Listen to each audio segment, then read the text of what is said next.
ada di mana-mana dengan urusan dan tanggung jawabnya masing-masing. Dan sejujurnya saya merasa masih kurang 3 ini. Komitmen ini kita wujudkan secara konkret. Sepanjang tahun 2025, Indonesia mengikuti 10 pencalonan penting di berbagai organisasi internasional dan seluruhnya berhasil kita menangkan.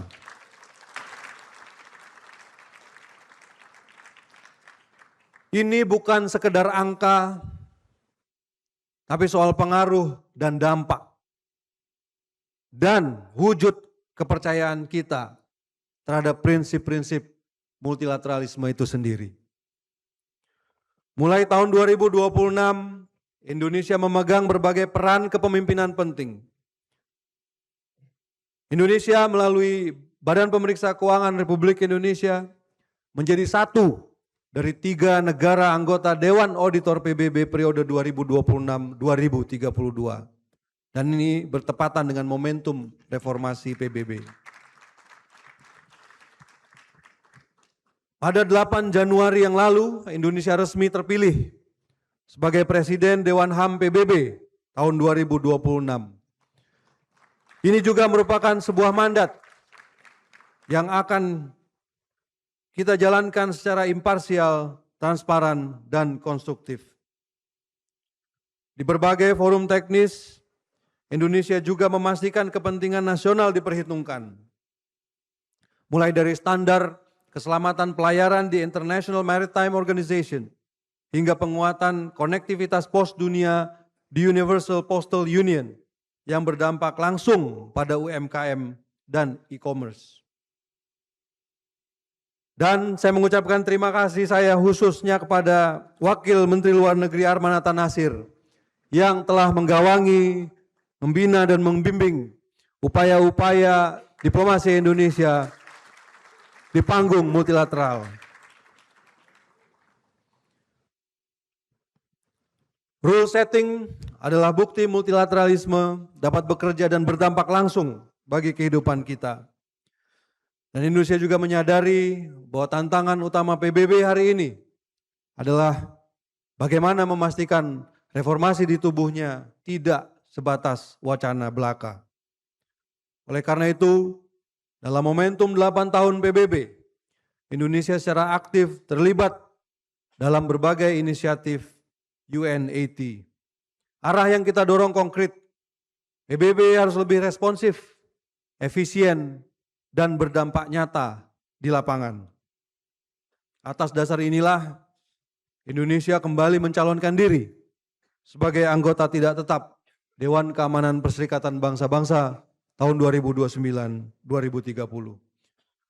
Hal ini kita lakukan bukan untuk prestis semata, tetapi untuk memastikan bahwa sistem tetap berfungsi, bahkan di tekanan yang semakin besar, dan sebuah upaya menunjukkan komitmen Indonesia untuk memperbaiki dan mereformasi institusi multilateral.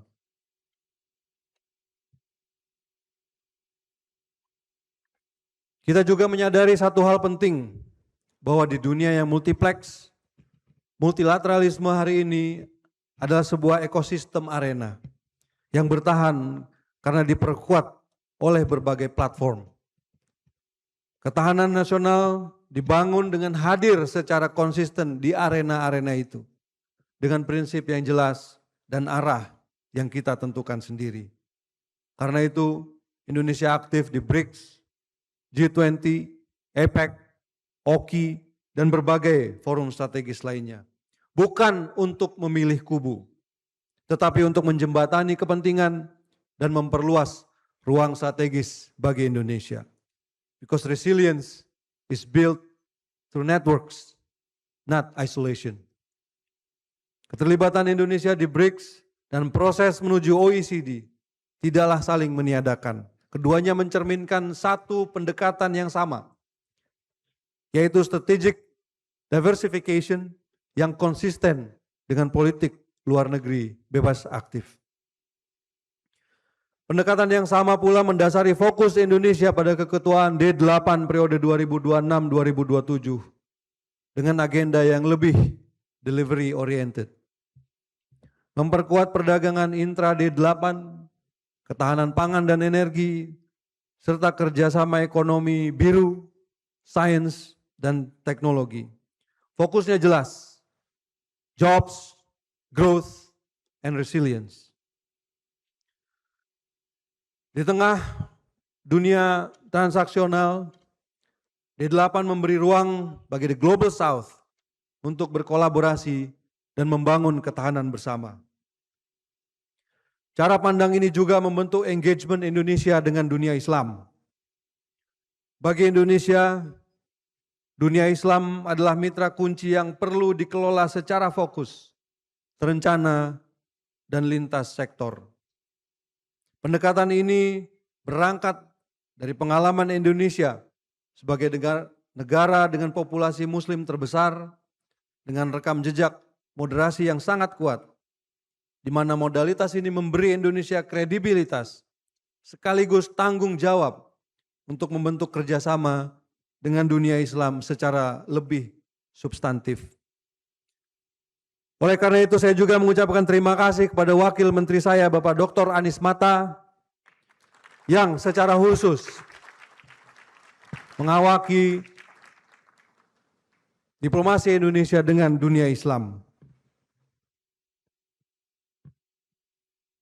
Ibu Retno, Pak Alwi, saya melaporkan, saya punya 3 wakil menteri, terus terang saja momen-momen seperti ini kita baru bisa ketemu.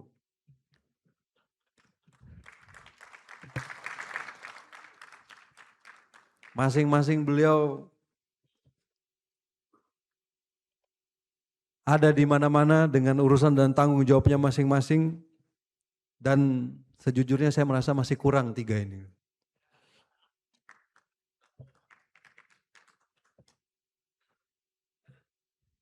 Saya nggak tahu apakah kalau saya minta nambah diizinkan oleh Pak Presiden. Karena itu Kementerian Luar Negeri kemudian dengan langkah-langkah dan upaya-upaya yang dilakukan oleh Bapak Wakil Menteri Luar Negeri Anies Mata menyusun peta jalan kerjasama dengan dunia Islam yang merupakan satu contoh kerangka kebijakan yang lebih terstruktur, berjangka panjang dan berorientasi hasil. Diplomasi Indonesia di dunia Islam juga kita terjemahkan dalam langkah konkret.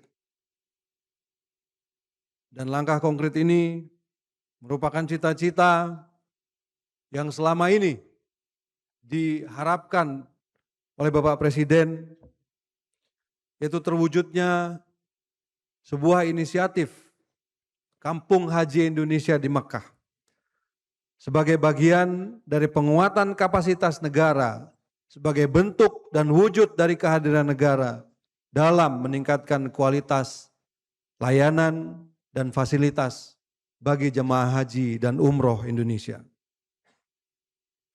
Jelajahi cara baru mendapatkan informasi. Download Metro TV Extend sekarang.